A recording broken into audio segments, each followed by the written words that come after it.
the Kiss 92.5 studios in Toronto, Canada. Ladies and gentlemen, this is Roz and Mocha. it's Roz and Mocha. What's going on? Hey guys, this is Bruno Mars. This is Selena Gomez. The Chainsmokers. Lady Gaga. Calvin Harris. Celestia Cara. This is Ed Sheeran. You're listening to my boys Roz and Mocha. Roz and Mocha. My boys Roz and Mocha. The Roz and Mocha Show. Between Roz and Mocha, who is your favorite? Mocha. Mocha. You guys are so funny, man. Congratulations, Lisa! Wow! You just won $1,000. That is amazing. Y'all just made my entire morning. Keep it up. You guys are awesome, man. This is the Roz and Mocha Show podcast. Hey, Mocha. Yeah. You ready? Uh-huh. Let's do the news. The Roz and Mocha Show podcast. News break. New Drake. Yes, finally! Dropped at 6 a.m. Ish. Hit my Apple Music at 6:02. But you're not mad.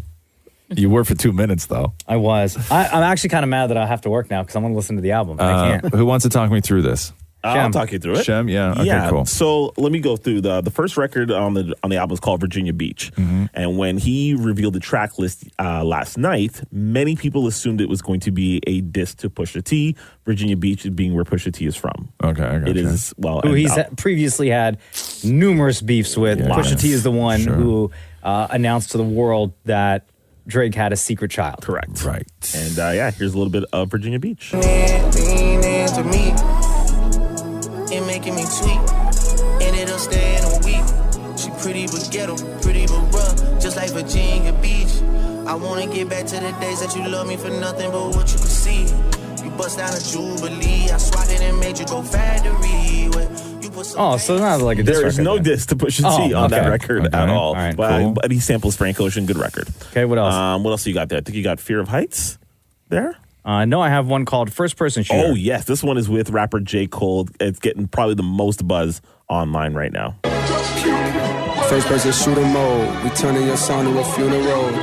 Just say they want office, you better be talking about working in cubicles. Yeah, them boys had a lot, but I knew the code. Lot of debating my numero. Not the 3, not the 2, I'm the UNO. Yeah. Numero UNO. Me and Drizzy like the Super Bowl. Man, then it big as the...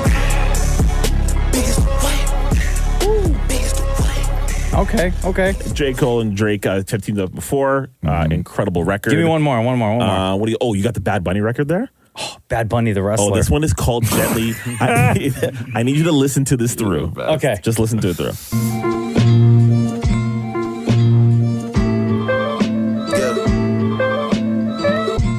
Mein G, Titi que VIP ver el baño. Baby, my dices from Casablanco. Me gusta su sonrisa, aunque me haga daño. I live like sopranos, italianos. I've been el chico for 50 años. Me gusta su culazo periando. Le das trabajo, le gusta este tamaño. Dale papi champaño. And then wait. Hey.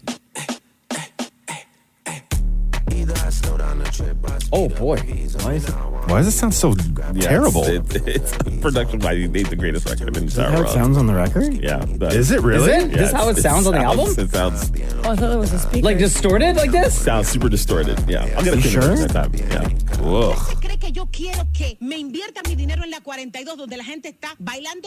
I don't know what she's saying. Is she appropriate? Like, is she cussing? No clue. Don't think so. Okay.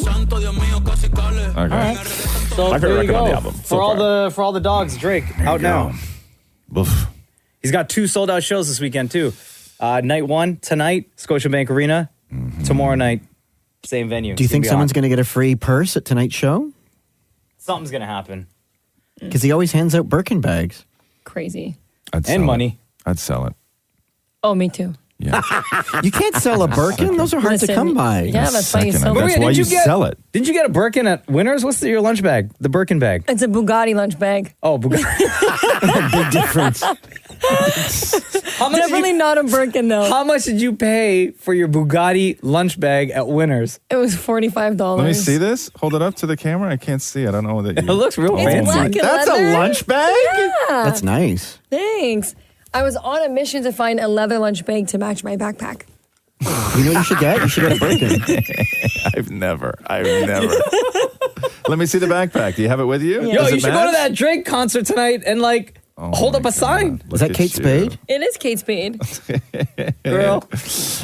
So also with the new Drake, Mocha, I believe you have the new Cher over there as well. Cher may have released what could possibly be the single worst Christmas song of all time. Oh, no. And I say this as a Cher fan. I have a lot of love for Cher. Everybody, you know that if you release a Christmas song and it hits, it is like money in the bank. Yeah, all artists know this, right? Michael Bublé, like all those guys, like Christmas is guaranteed money. But there's certain things that we've gone over in the past that a Christmas song needs to have. It needs to have bells, needs to be able to, it needs a great hook you can sing along. Kids need to be able to, all of this other stuff. Sure. This may be the laziest attempt to capitalize on a Christmas hit. DJ play a Christmas song, I wanna be dancing all night long. It's cold outside, but it's warm in here. I'd rather listen to the distorted Drake song.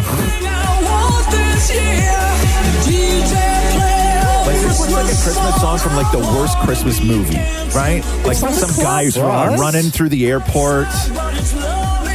I'm late for the holidays. You're selling it. Right? Oh, just wait. Oh. Okay. Do you like this, Maria? I kind of like it. Yeah, you Stop it. This is for the club. Oh. Who wants to dance to a Christmas song in the club? You know what? I would. See? Yo, that song is terrible. I love it. Maury, I'm with you. I like it. Maury only likes it because it's Cher. Yes. Absolutely. Yeah. That's the queen. I'm not saying she's not the queen. I said I'm a huge, anyway, her album's out October 20th. Look at that. Michael Bublé's on the album. So is Stevie Wonder, Cyndi Lauper, Darlene Love, and Tyga. What? Wait, aren't they? I will not be rushing to download that album. You're not going to be sitting there like the Drake album at 6 a.m.? No. Getting all pissed off because it's 6:02? If she says it's 6 a.m. Yeah. and then 6:02 rolls around and it's still not there, I'm like, okay. You can't wait to hear the new Cher and Tyga joint? No. No? Oh my God. Sorry, did you say it's a Christmas album? No, Yeah, it's a Christmas album. Is it a Christmas album? The whole thing is a Christmas album? Is it? Her and Tyga? She's on the cover in a snowsuit. By the way, that song that we just listened to was called DJ Play a Christmas Song. Fire. Oh, please. The Roz and Mocha Show Podcast. I went up to ET Canada yesterday to tape the final show with everybody that was up there. It was a sad day, man. Shout out to the entire crew, both on and off camera. So the entire team, whether you've been there for a year or all 18. So Sending tonight's you guys so much love. Yeah, for sure. You said it. Tonight's the last episode, but we taped it all yesterday, and emotional. Yeah, it was. I mean, it was. I had said my goodbyes when I left, a year and a half ago, or a little over a year ago. So I had already done that and sort of made peace with the not having that in my life, but just watching everybody else sort of go through that the way that I felt was really tough. It was a super emotional day, and then they brought Rick Campanelli came back. Oh wow. They sat us beside each other. Rick looks like he's been on ice.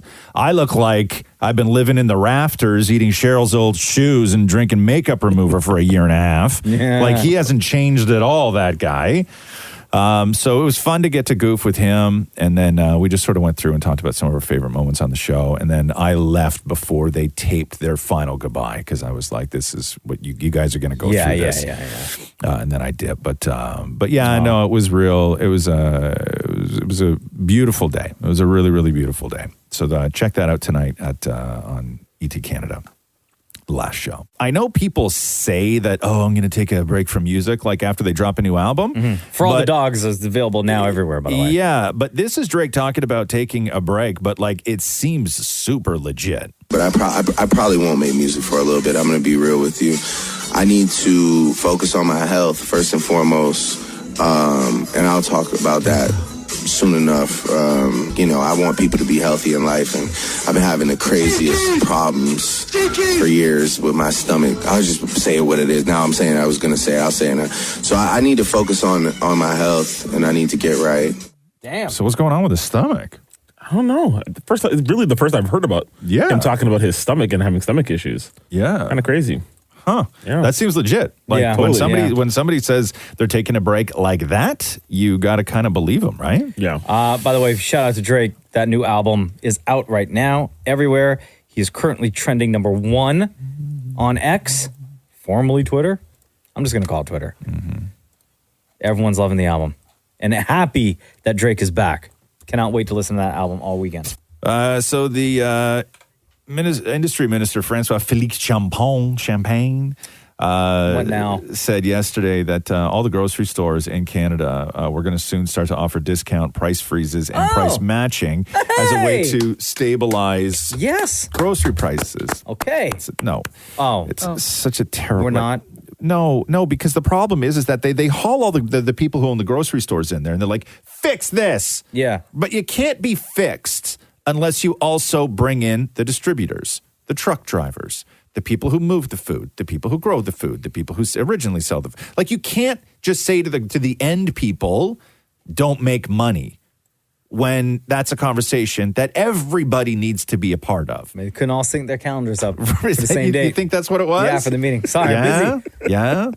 Truck driver's like, yo, I got to deliver this chicken I know. to the store that's going to sell it for $75. I know. I bought all my turkey yesterday for Thanksgiving. And?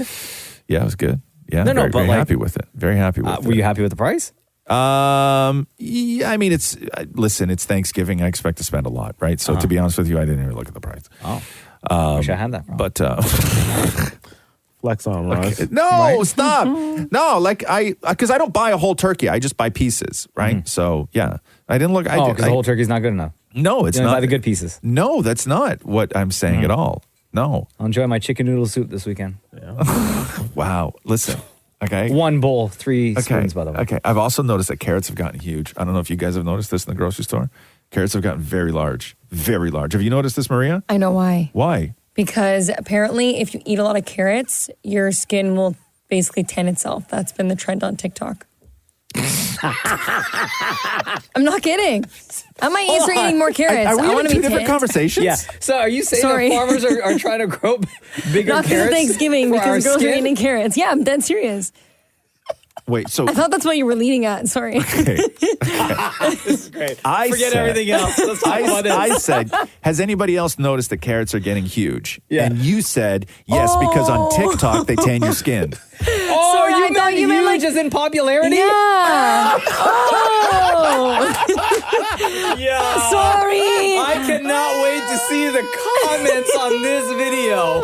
Oh, no. No, I mean physically large. Well, yeah, steroids in food, but still. Oh, God. All right, Maria. All right, TikTok.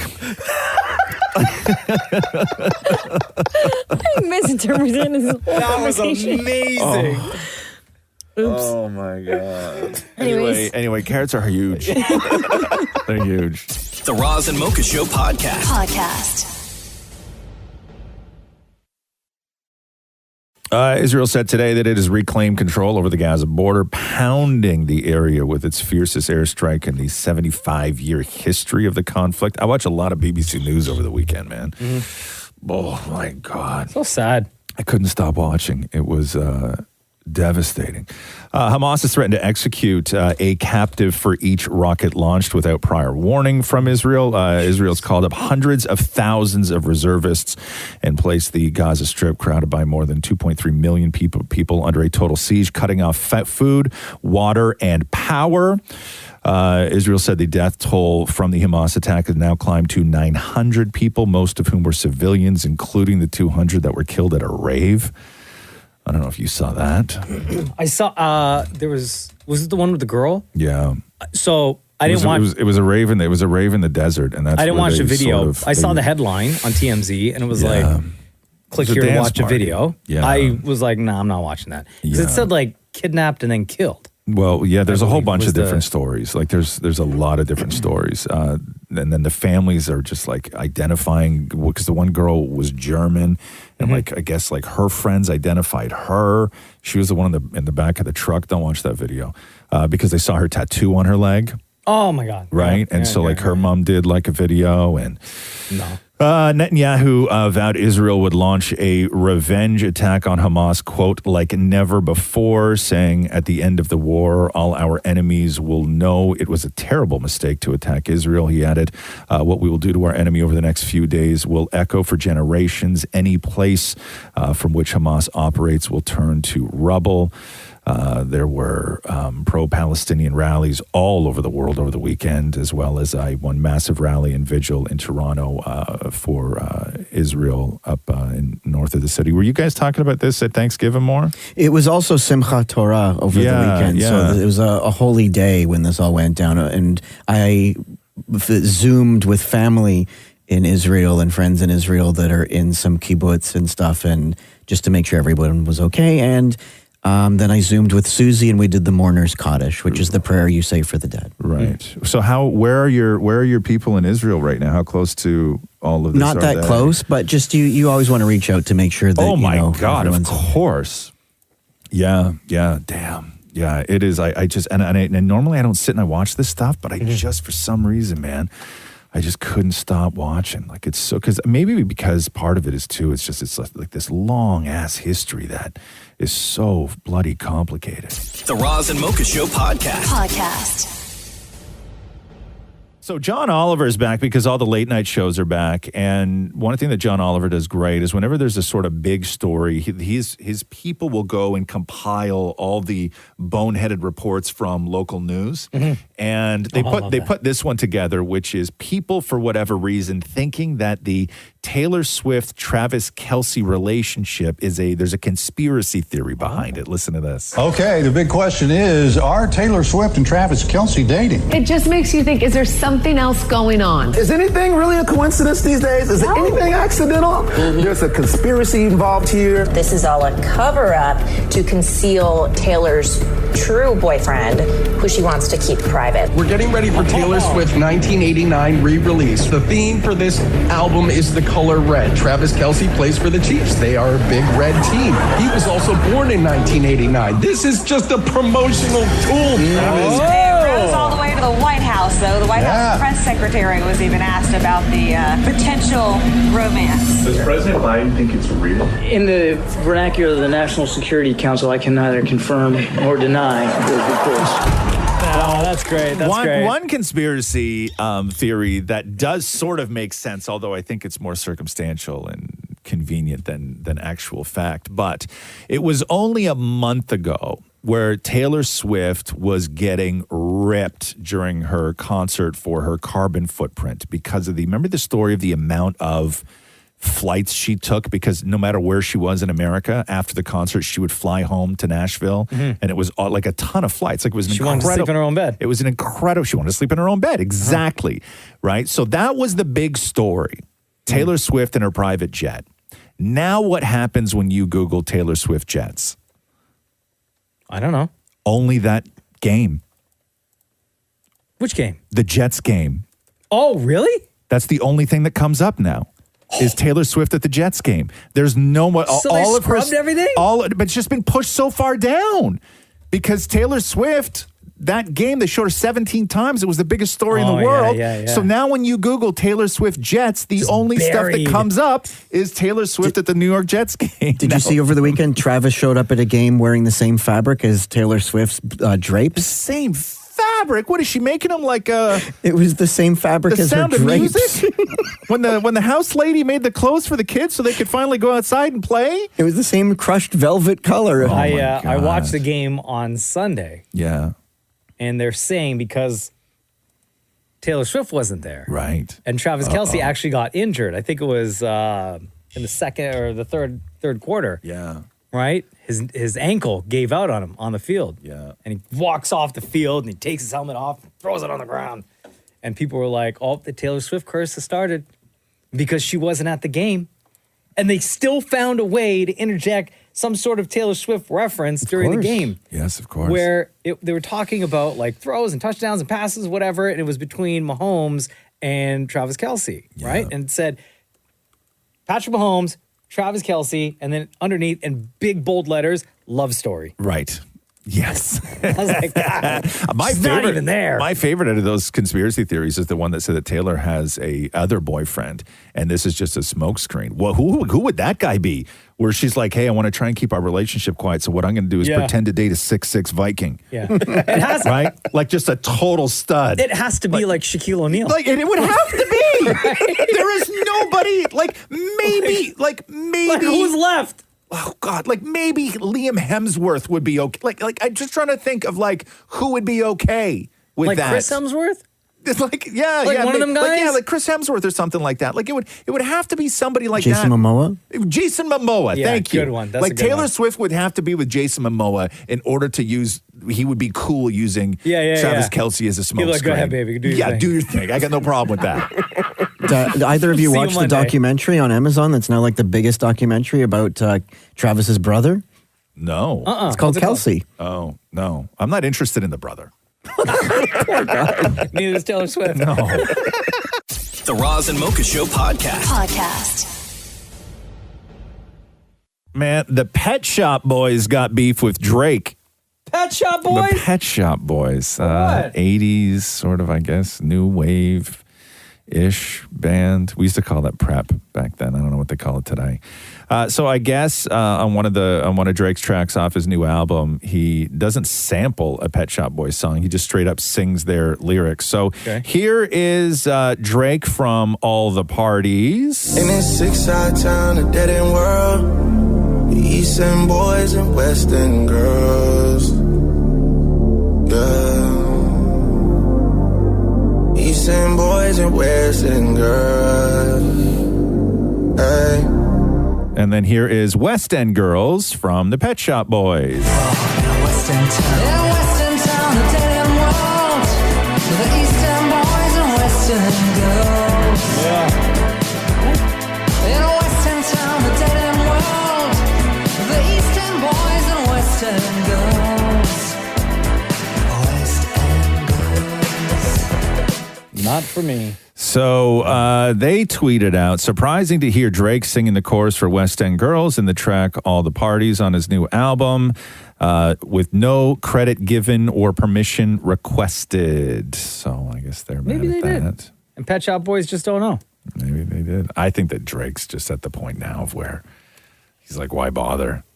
It's cheaper just to pay them after? I think that he's a, what are you going to do about it kind of guy. Yeah. You know, like, what are you going to do? He gets an idea. He wants that song out. It's crazy to me. Like, it used to be albums were done and finished and like handed in months and months and months and months and months before release. But now it's like albums are delayed because like they're still working on a mix and it's delayed by like hours because they're not done. Like, he's not going through the process of getting permission from the Pet Shop Boys. That album came out on Friday. We don't know that maybe Thursday night they were still finalizing. He may have done. Exactly. Right? It's crazy now how albums are. The Roz and Mocha Show podcast. Apparently, Gigi Hadid and Bradley Cooper are a thing. Oh, yeah? Gigi Hadid, 28. Bradley Cooper, 48. Wow. What do we think of that? I'll start with you, Maria. I mean, good for her and him. They're both pretty people. All right. Mocha? That's not going to last. No, Shem? This is cake. 20-year differences. 20 years. Man. 20 It's years. like Shem's dream come true. Now, apparently, they're just, quote, having fun and getting to know each other. They say they have things in common, so it's possible to see it progressing. Somebody told People magazine on Monday, they go on to say, it appears super casual now, but they both have kids, big careers, busy lives, and understand what life is like in these circles. It's cute. And there's an attraction there, they say. What do you think, Roz? I mean, I guess, sure. Like, it's fine, you know, do your thing. But I just think you're opening yourself up for too much conversation that you don't want to be a part of when you're 48 and you start dating a 28-year-old. How old is Catherine? How old are you? There's not 20 years between us. 10, but not 20. Yeah, that's a lot. 20's different. Yeah. Like, that's I feel different like age world. doesn't matter at a certain point. At what point? What's the cutoff, Maria? Like, it matters. Like, I feel like if you're in your late 20s, early 30s, and you date someone like Bradley Cooper at that age, like, Yeah. you see him more often than not. Okay, what if he was 44, she was 24? It's the same thing. What if he was 40 and she was 20?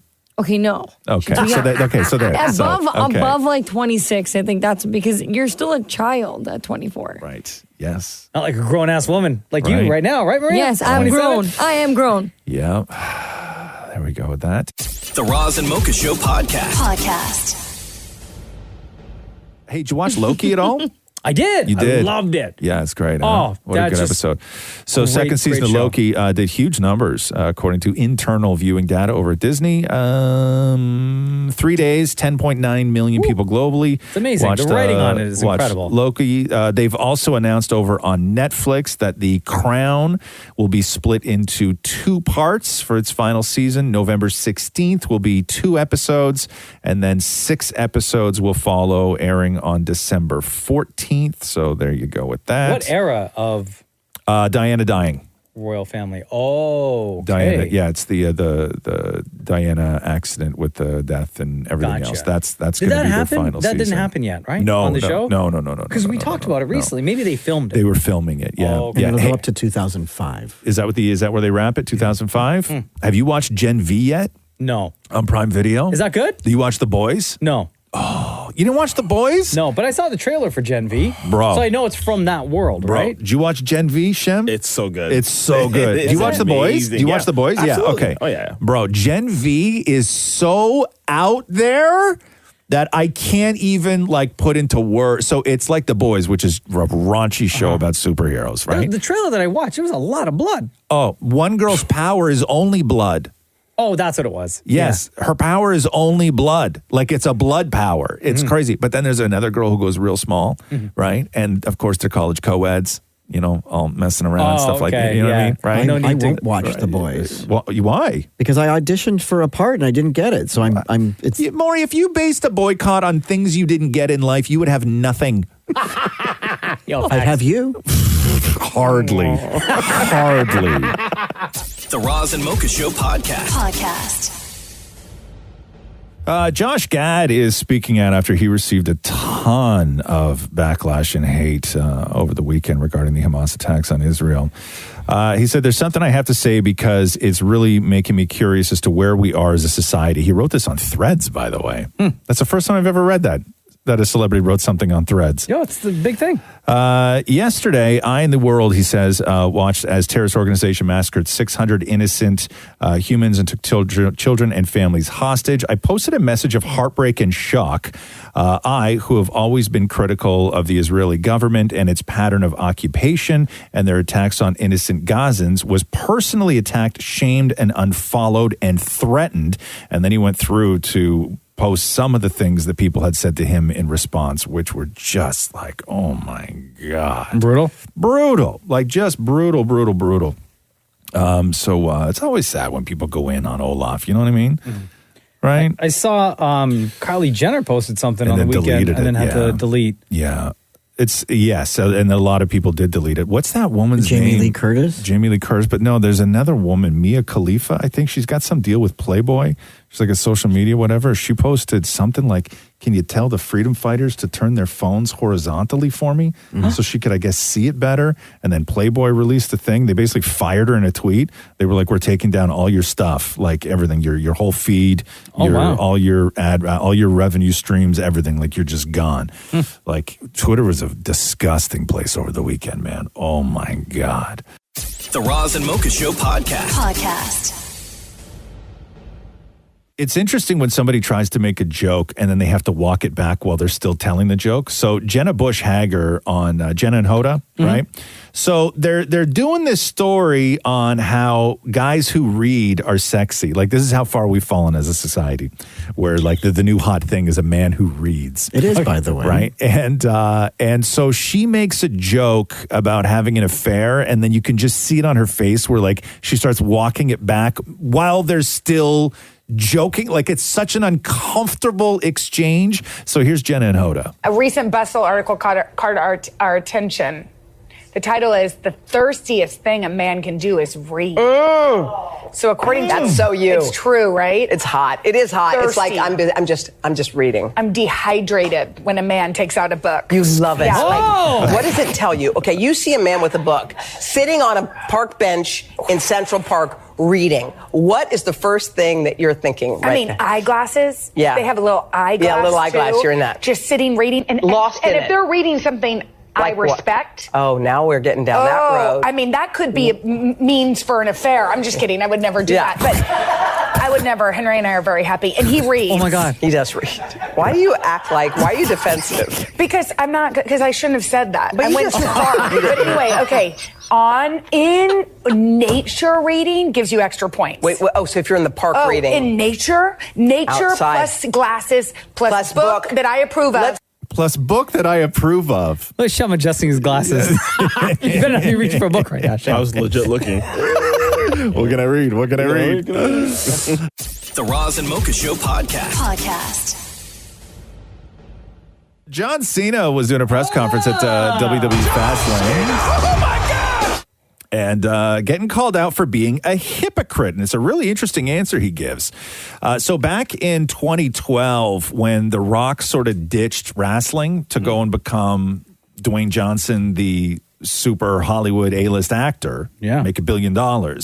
I guess John Cena took that as a slight because it was like hurting the company and he felt dissed and abandoned. I don't know. But And he wasn't getting like the acting roles, even though he was trying his best to break into Hollywood. John Cena was not getting the offers that The Rock was getting at the time. Right. So here, this is back in 2012 when John Cena went off on Dwayne Johnson. I'm the guy who runs you down when you're not here. But as usual, just like everything else, you're only half right. Because I'm the guy that runs you down when you are here. You see, these people love The Rock. I was one of these people until I got to meet Dwayne Johnson. Oh, damn. Oh, man.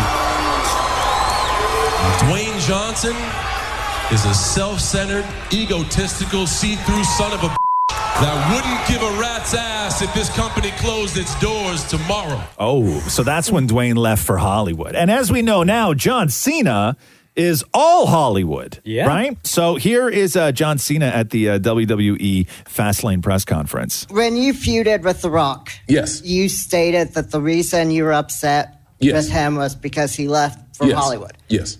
Some people feel like you've done the same thing. That's a great perspective. How do you respond to that? I 100% see and understand that perspective. And Thanks for if bringing you've it been up. following what I've tried to do, especially as of late, publicly and personally to Dwayne Johnson, I've stated that although I thought I was trying to do what's best for business, I went about it the wrong way. I violated his trust, and I made allegations about his perspective that I knew nothing about. And deep down, I was a fan. I wanted The Rock back. You know, I wanted to do anything to get The Rock back. But I did it the wrong way. I didn't do it the respectful way. So I had to eat a little bit of crow. I had to say I'm sorry and I was wrong because I am sorry and I was wrong. And that's a very humbling experience. Dwayne is a hell of a guy. We had a conversation. We've grown. I was able to welcome him home, which was like a true full circle moment. So you're right when you say, you know, people now see I've become who I despised. And I see that perspective and I understand that. And it's very difficult for people who are all into the WWE universe to see anything else that goes on but here. But we all have our own struggle. We all live our own lives. And it was a great learning experience for my mistake with that feud with The Rock. There you go. Oof. And during the height of that rivalry between The Rock and John Cena, it was like real beef. It wasn't for TV. But you like never they know with hated wrestling, each other, though, right? These guys hated each other. The Roz and Mocha Show podcast. NSYNC is back on the Billboard Hot 100 for the first time since 2002 for that song from the Trolls movie called Better Place. They released a new song? They did. You should play it tomorrow, every single song, Mocha. You should do that. No, I'm not. Yeah, it's a great idea.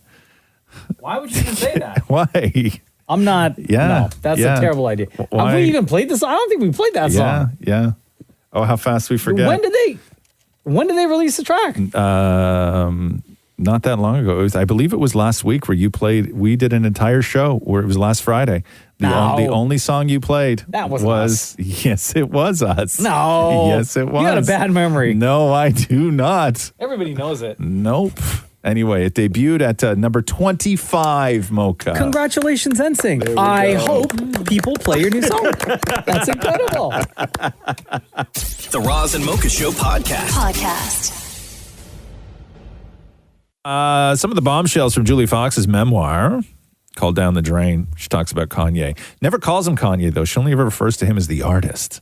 Oh, God. She never says his name. So I guess he reached out to somebody that knew Julia Fox and was like, hey, I want to take you for dinner. And then she was like, I've dated famous people before. They all want the same thing, but sure, whatever. So she goes for dinner, and then she says, quote, he very bluntly asked me, would you want to be my girlfriend? Oh, my God. She goes, I instantly What, burst you out. write it on a note and pass it to her in class? I instantly burst out laughing. He can't be serious. A photographer then circles the table, snapping candid photos of us mid-sentence. He follows up with, how would you feel about taking our relationship public? First date. What? Okay. So she just showed up. So They probably didn't even order drinks yet. This is the best. A different version of the story of how they met and got together appeared in Interview Magazine. Well, Julia says she submitted a, quote, detailed paragraph recounting step by step how they met. Kanye sent back a completely new version that sounds nothing like me and is completely fabricated. On a three-way call with one of his assistants, they eventually landed on a version in the middle that later appeared in the magazine. About how they got together? About how they got together, yeah. So there's Julia Fox's truth, Kanye's truth. So then on New And then Year- a new truth that they came up with? Yeah, the publicist's truth. So then on New Year's Eve, he calls her like a dozen times and texts her, and she misses all his calls. And then he invites her to his hotel room where they, quote, spend the day playing Uno and a game that involves highlighting positive words in the dictionary. It's beautiful. So romantic. Wow. She goes in to talk about how the clothes, they were out for dinner one night. And he was talking about her clothes. And then at dinner, he called stylists to come and redress her at the restaurant. Yo, that's so rude. Right? Bruh. I miss the old Kanye. Would she have to go to the bathroom and change? Yeah. So there was this dinner with Madonna that happened. And Julia says that the portrayal of the dinner with Madonna is so misunderstood. She says that it was actually her dinner with Madonna that she already had arranged, and then Kanye tagged along. She says, he accompanies me to a dinner I had previously planned with Madonna. Then he introduces me to everyone as his girlfriend. Yo, third wheel. Yo, rude. Again. She said she started to feel more like a prop than a partner. She lost out on $2 million deals after Kanye broke up with her because they said that the deals were only good if she was currently dating Kanye. Oh, that sucks. She did not sign Kanye's NDA, so therefore she's able to talk about this stuff in the book. Damn. Pretty crazy, man. The Roz and Mocha Show podcast. Machine Gun Kelly, I don't know if you saw this. He was doing a Forbes under 30 summit yesterday. And Machine Gun Kelly's under 30? I don't know, bro. No. I don't know. He's really pulled this like whole new Zen thing that is just super weird to watch anyway. So he's doing an interview and like a fan walks on stage and then Machine Gun Kelly gets up, clenches his fists, doesn't approach the guy, and then security takes the guy away. So here it is. Whew. I'm sorry. I try to live the dichotomy more on this side of the other guy. Sorry, the other one. Over serving, over consumption, quick as long as it gets there, So that's the same thing with the 27 Club. That's like, my man, get the away from me. I got you, man. Yo, what are you doing? What are you doing? This is a bad look. Don't make me do this. Don't make me do this. Okay. So he stands there. He's got his fists clenched, but he doesn't move forward. And I'm not calling him anything. Like, you know what I mean? At this point, security, do your job. But Machine Gun Kelly, like, he stands up, makes some fists, right? And then security literally picks up this dude and drags him off stage. And then the conversation continues. I'm sorry. I try to live the dichotomy more on this side than the other guy. I left that guy in the past. I'm really sorry. Oh, okay.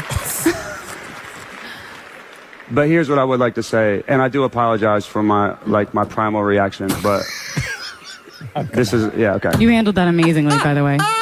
Yeah. Come on. Okay, Colson. Relax. Okay. Relax, homie. Okay. And it's totally, when you watch the video, you can tell. And I'm sure it's terrifying. Don't get me wrong. Somebody walks on stage is terrifying. But I'm sure in that moment, in his head, it played out much differently than it does on video. The guy had a knife and a gun. And was running at him. Yeah, and he was running towards danger, right? That's in his head, that's what happened, right? Like he was running towards the danger.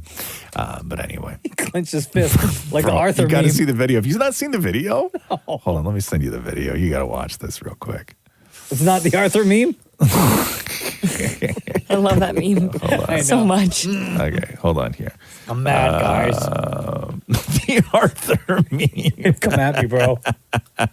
Okay, hold on here. You don't want these hands. Yeah. Here, I'm going to send it. Beautifully manicured hands. I'm going to send it to you and Shem, okay? And you can't listen to it because we had to bleep out the F word, right? Oh, okay. Yeah, so here, I just sent it to you. It's an Instagram video. You'll get it in a second. It's got to go to space. Your patience would be appreciated at this very moment. By the way, he's 33. Is he 33? What's he doing at an under 30 summit then? Why can't I get invited to the under 30 summit? That's why he was probably getting attacked. Right. They figured fraud. They found out. Yes. Like, you're not under 30? Fraud. How dare you? Yes. How dare you, Mr. Baker? Yes. And don't get me wrong. I'm not saying that, like, it is terrifying when somebody does that. When you're on stage and somebody walks up, I can only imagine you start thinking the worst. And I don't fault him for that. But I think that had he seen the video before he did the follow-up, he would have said some things differently. Yeah. Okay. Hold on, let me watch this video. Okay. Watch the Hold on, video. let me turn the volume down. Yeah. Watch the video. Okay, he's on there. He's talking. Yes. He's dressed in all black. Yeah. He stands up. Oh. Yeah. Bro. Body built like an alien. Look at you. Look at him. Yo, that other guy came up to the stage is just as much a dweeb as he is. Bruh. That ain't no fight. That's not a threat. He stood up. MGK. Listen, all right? I'm not saying I'm not like, it's terrifying. Sorry, I get lost it. my cool guys. Primal. Sorry for going so primal. I just got primal. Okay. Again, I'm not saying it. It's terrifying. I wouldn't want to be in that position. But I think had he watched the video first. But did you see that guy that walked up? Bill Gates looking dude? Come on, bro. The Roz and Mocha Show podcast. The European Union commissioner sent a harshly worded letter to Elon Musk demanding that Twitter or X clean up videos and other content being spread by terrorists and their influencers and allies. The letter stated that they were demanding a response from Musk and action be taken within the next 24 hours. They did not say what the consequences of that would be, only stating that, quote, penalties can be imposed. The Israeli ambassador to the U.S. also begged Elon Musk to take action on Twitter, but he appears completely disinterested. Elon replied to this thread, simply writing, "Our policy is that everything is open source and transparent, an approach that I know the EU supports. Please list the violations you allude to on X so that the public can see them. Merci beaucoup." Oh, damn. Hit him with the merci beaucoup. God, my God. The ball's on that one, huh? Wow. I know. Twitter's a vile place right now. Twitter right now is what the internet used to be. Remember when you used to be just cruising along the internet and then you would just click on something and it was horrific and it stayed with you for years? So I don't click on hashtags anymore. Right. Dangerous Hell place. no, it is a dangerous place. Especially them overnight trending topics. Woo. No. I'm going to say hockey starts tonight, right? Yeah. Leafs are playing tonight. I'm going to say right now, I have made this mistake and I will warn other people because I'm a big fan of the new guys they got on the Leafs, right? Huge fan of Bertuzzi. Bertuzzi? Yeah, Bertuzzi. Domi? Huge fan of Domi. Love Domi's dad. Of course. You are going to see Domi trending on Twitter. Okay? Yeah. Okay. It is not about hockey. Don't fall for it, people. Don't fall for it. Yeah. Right? And don't use the hashtag either. Don't use, no. Because then your name gets mixed up with all that You're other get stuff. all mixed up, right? What do you get? You get dragged into stuff all the time, Shem. What do you get dragged into? Your mentions blow up, right? Yo, my mentions, I get nothing but porn, man. Like, Why is that? Well, I They say your feed, it goes to what you like to watch. No. What, Maria? Come on. Hey now, come on. Look at Maria. Look at Maria's posture right now. Like you're in church judging. Look at you casting judgment.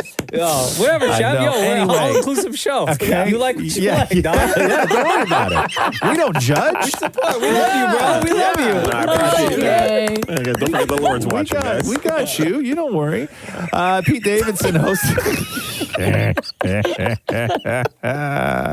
The Roz and Mocha Show podcast.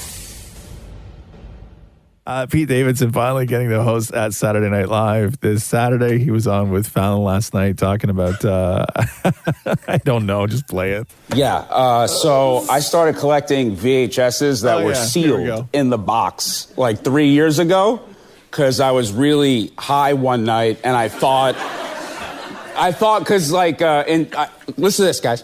So in 2026, it'll be 20 years since the last VHS was made, right? So 20 years goes by. That's enough time for people to be like, oh, that was cool, remember? Like vinyl? Yes. So I bought all the sealed ones that exist, like 3,000 to 5,000 tapes. You guys sound like my mom. No one believes in me. I have about 3,000 to 5,000, but hear me out. So, but as of a month ago, sealed VHSs are now going for like 20 to 30 grand a pop. Oh! That's not. Rocky just sold for like $27,000. What? Yes. You serious? Yeah, it's my GameStop. Like this is my, dude, I own all of them. This is your games? Dude, no one believed in me. So he's going to try in 3 years to start selling off or seeing the value of VHS tapes he's got? Unopened VHS tapes. Yeah. I have several. Of unopened? Yeah. What do you have that's unopened? I have the entire Queer as Folk on VHS. Right. I have all of Will and Grace on VHS. Wow. I have a box set on VHS But of Get unopened? Smart. All unopened. Really? Yeah. You think somebody's going to want your unopened Will and Grace? There may be. Yeah, maybe you're right. You ever use a VHS, Maria? Oh, yeah, we have those. Okay. We still have ours hooked up. Because we watch Matthew's dance audition on VHS often. Can you bring it in? Yeah, can we have a viewing party of that, please? Yeah, we had all of our dance competitions on there, too. Everybody's got their dance stuff on VHS. The Roz and Mocha Show podcast. The NHL has issued a sweeping ban against on-ice theme night gear, banning clubs from having players wear rainbow sweaters for Pride Night during pregame warm-ups. And also they've banned the multicolored tape that some NHL stars use on the ends of their sticks. Here is Toronto Maple Leafs Morgan Riley. Yeah, it's unfortunate. But, I think as players and as people and individuals, we're going to continue to support those people and those causes that we think need it or are worthy and very deserving of it. So whatever statement was made is fine, but as players we're going to continue to offer support and be allies and we want to be a part of this community. Wait, so does that include when they do the Veterans Night? I think so. Yeah, veteran. Yeah, all of it. All that? The makers of Pride Tape have, they say, I can't read it. Well, please, if you're going to issue a statement, your company makes Pride Tape, okay? You're a beautiful, colorful, wonderful company, and you're supposed to be an inclusive company. Some of us can't read white text on a black background. Get your glasses on. Bro, yeah, where's your readers at? I can't. It doesn't help me. Please don't put out. You haven't tried. Please don't put out statements. Watch. Okay, listen. Put the glasses on. The Pride Tape people. I will wrap anything you want in Pride Tape. Okay, anything. Okay. Okay. Right. Put the glasses on. Send extra. You know what I'm saying? Okay. Shut up. Small scroll you got. Okay. But please don't put out statements on black background with white text. Okay, it's not inclusive. What does it say? It says, the Pride Tape team is extremely disappointed by the NHL's decision to eliminate Pride Tape from any league on-ice activities. The league has used language in recent days which would prohibit the tape from any proximity to NHL hockey. We hope the league and teams will again show commitment to this important symbol of combating homophobia. Many of the players themselves have been exceptional advocates for the tape. Yo, you read that perfect, and all you have to do is put your glasses Honestly, I need a nap now. The Roz and Mocha Show podcast. The federal government has announced it is planning to airlift Canadians out of Israel in the coming days, they say, as deaths among Israelis and Palestinians reaches 2,100. Although it did not say that it would be rescuing Canadians in Gaza or the West Bank. Global Affairs Canada said that there are more than 3,200 Canadians have registered for assistance in Israel. Wow. And 478 Canadians registered in Gaza and the West Bank. So they're going to try and get everybody out of there. The Roz and Mocha Show podcast. Seinfeld is an interesting one because Jerry Seinfeld is so unique in that he did one great show. He was a stand-up comic, and then he did one great show, and he never tried to capitalize on it. He never tried to really build a movie career. I think he did one movie where he was the animated voice. He was like B-movie. B or something like that. And he never did it. He never went and did movies. He never tried to build a new franchise. He never tried to do anything else. Seinfeld ended, and then he just went and did stand-up. Well, he did comedians in cars getting coffee. But that's just that's like him just driving around being funny, though, right? Like he could have had like this crazy movie career. Never did. He could have been Tom Hanks. Maybe he didn't want it. I'm sure he didn't want it. And a lot of people have a lot of opinions on how Seinfeld ended. People say that it was the worst finale of all time and so on and so forth. It was. In 2009 on Curb Your Enthusiasm, Larry David, who is one of the creators of Seinfeld, got together with Jerry Seinfeld, and they did sort of like a faux what the reunion would look like, right? And it's a great series where they revisit all the characters, and it's them shooting the reunion episode of Seinfeld. So you find out what happened to George, and you find out what happened to Jerry and Kramer and Elaine and everything else. And then they shot it. They had the old set and everything.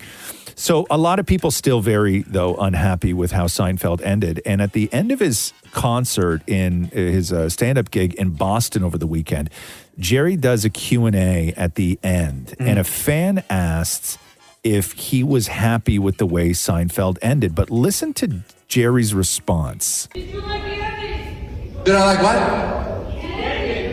The ending of the show. Well, I have a little secret for you about the ending, but I can't really tell it. What? It is a secret. Here's what I'll tell you, okay? But you can't tell anybody. Something is going to happen that has to do with that ending. It hasn't happened yet.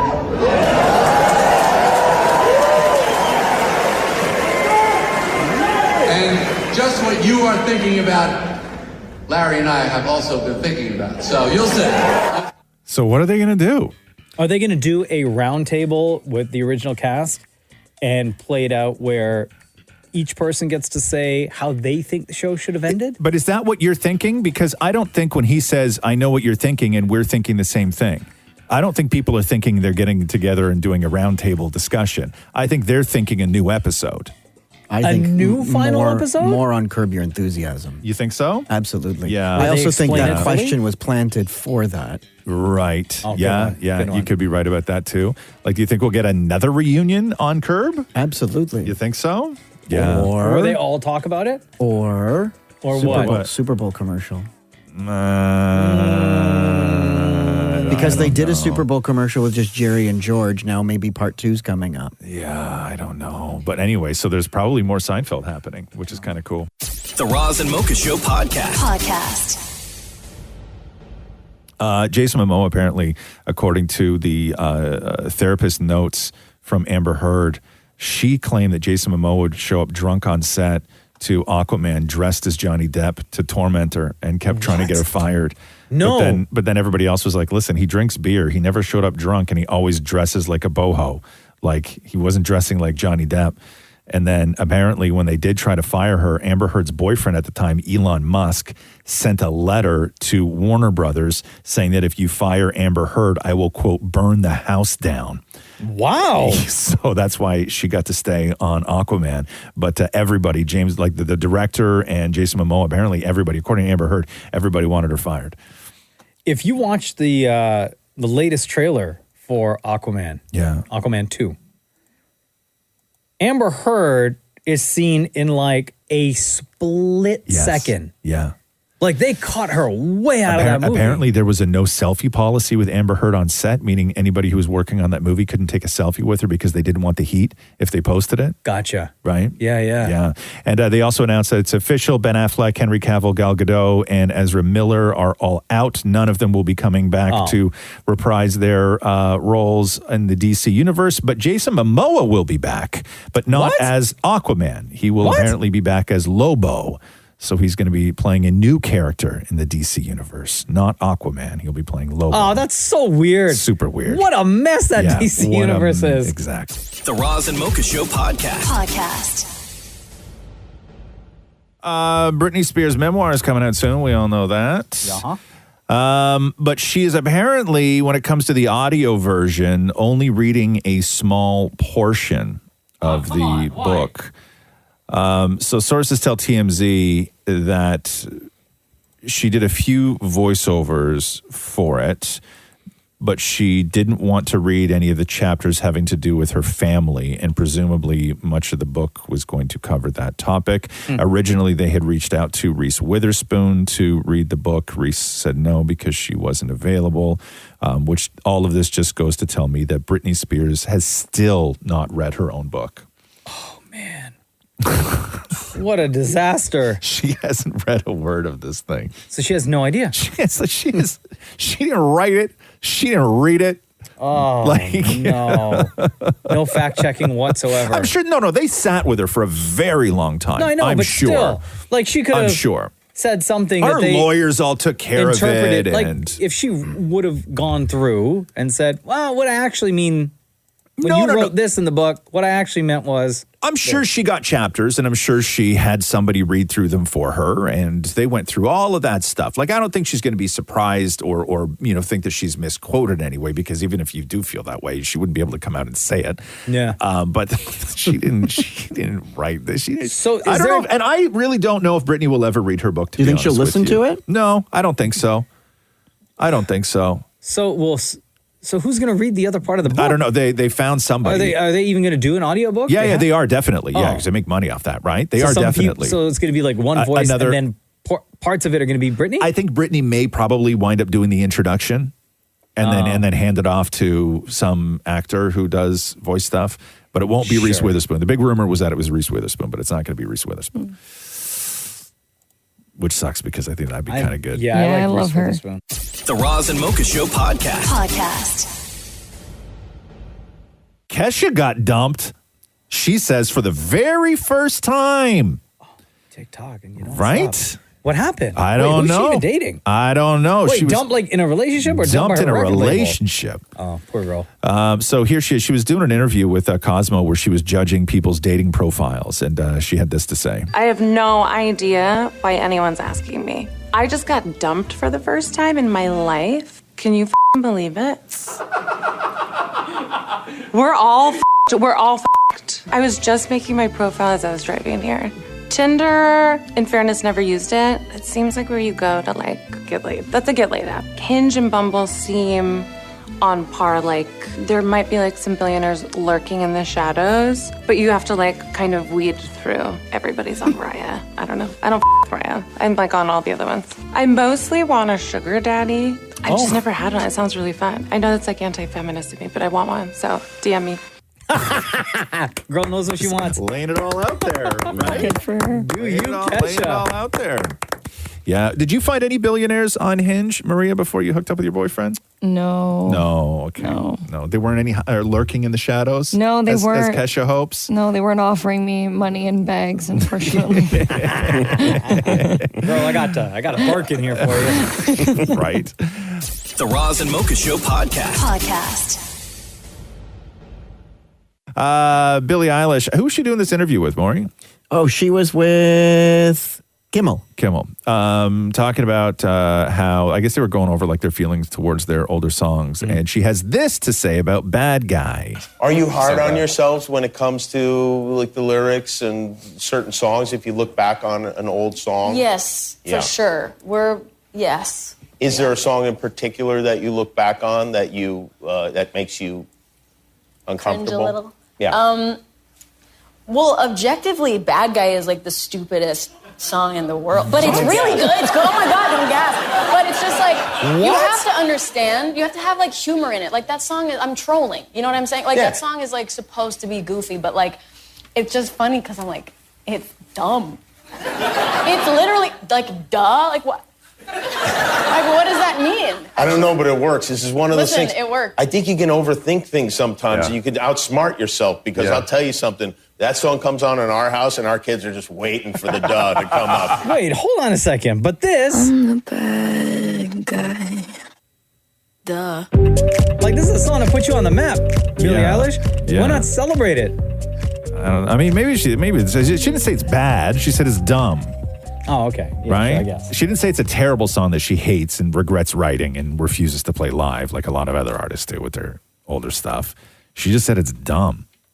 I've never actually listened to the lyrics. Is it dumb? Duh. The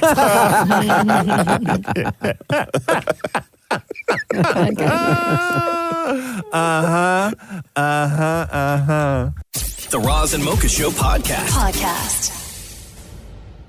So the writers are all back at work in Hollywood. All right, get back to work. Right? Get back to your writing. Now the actors. As we know, they've been sitting down with the studios trying to negotiate. And the latest on this is that talks between the Actors Union and the major studios have broken down.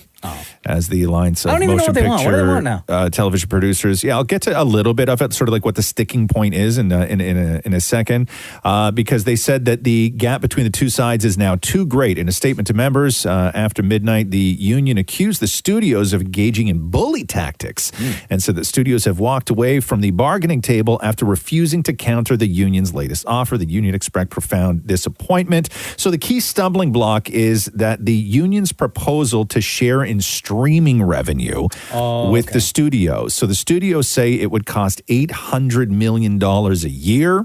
If that was the case, the Actors Union said that figure was exaggerated by at least 60%, and that its proposal would cost the streaming platforms 57 cents per subscriber per year. I thought it was a lot of AI stuff too, right? I think that they may have figured all that out. I think that was probably an easier counter than the money is. It's always the money. Is this what Scarlett Johansson was going through with Disney when Black Widow came out? Remember, she was upset that when it premiered on Disney Plus, part of what she was getting paid was not what Disney was making off the streaming.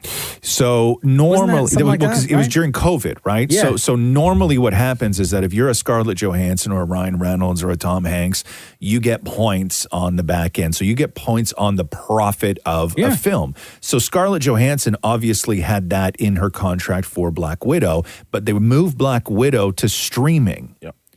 Right? So it never actually hit the theaters. And so her thing was, well, how do I recoup that money that you all agreed to in my contract that I get back end profits when you guys hold the streaming numbers so tight? So that was the issue. And I'm sure that's all part of this. Yes. Okay, gotcha. It has to do with the streamers, right? And what they're asking for, because residuals from streaming, like there was a tweet I read from an actor, not a huge actor, but I think that they said that they had parts in 16 16 different things that are available on Netflix, right?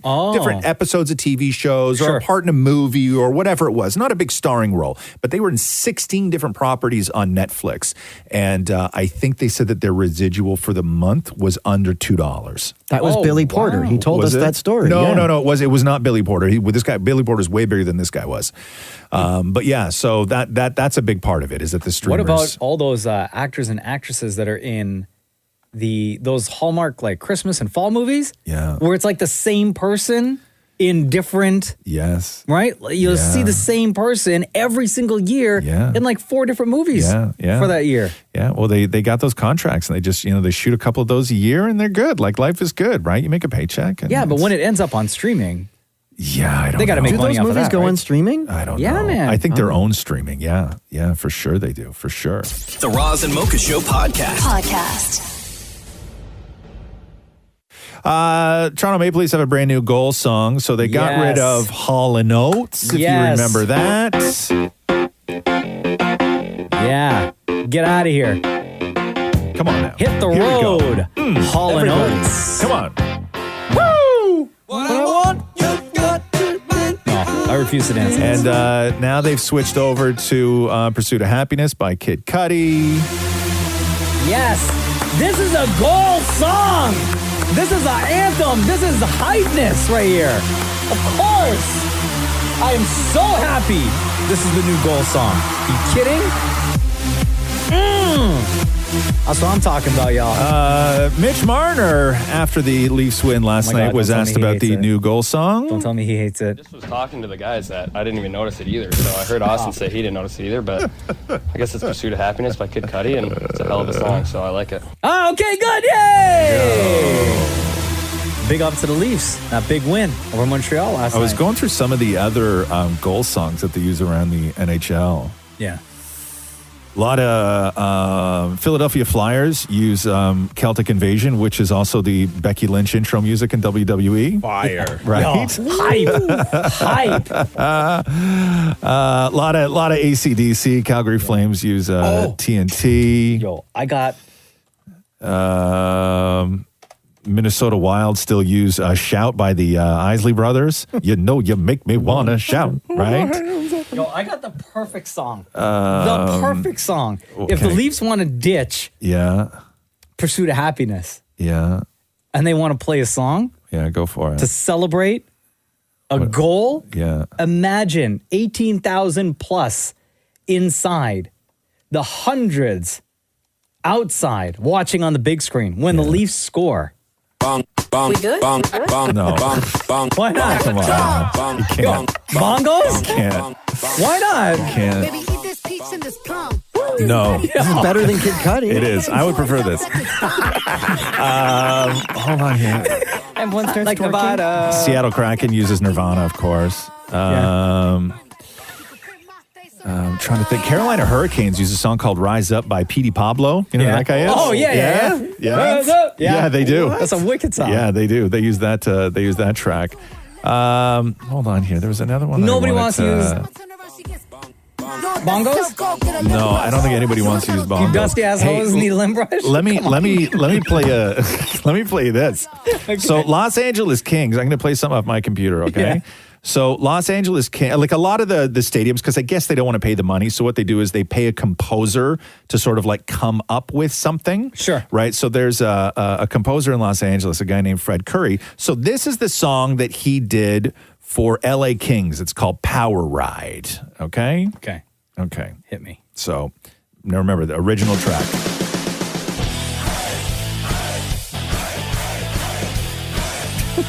Right? Yeah. Goal song. Now, that guy took a paycheck for that, right? Okay. And let me play you the Detroit Red Wings goal song, also composed by Fred Curry.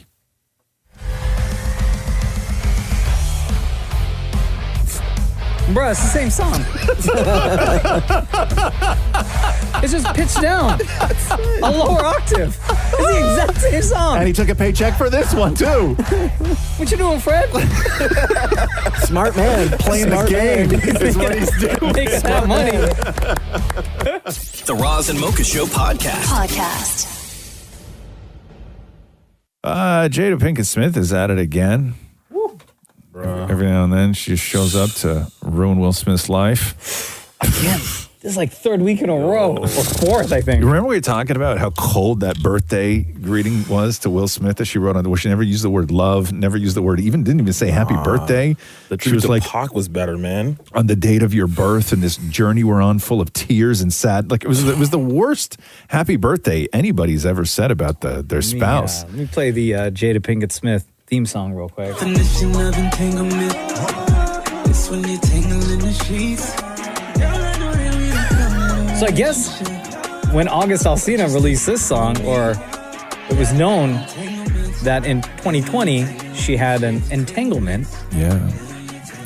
It wasn't an entanglement, right? No. Well, I mean, but then they all It was like a talked fling? about it. Remember they did the Red Table Talk and Will Smith was on there and she was talking about it and like he was like, I don't know. But anyway, so Jada Pinkett released her book, and one of the things that came out is that an interview on the Today Show where she said that she and Will Smith haven't been together for years. Listen to this. In 2016, you and Will decided that you were going to live completely separate lives. Yes. It was not a divorce on paper, Right. but it was a divorce.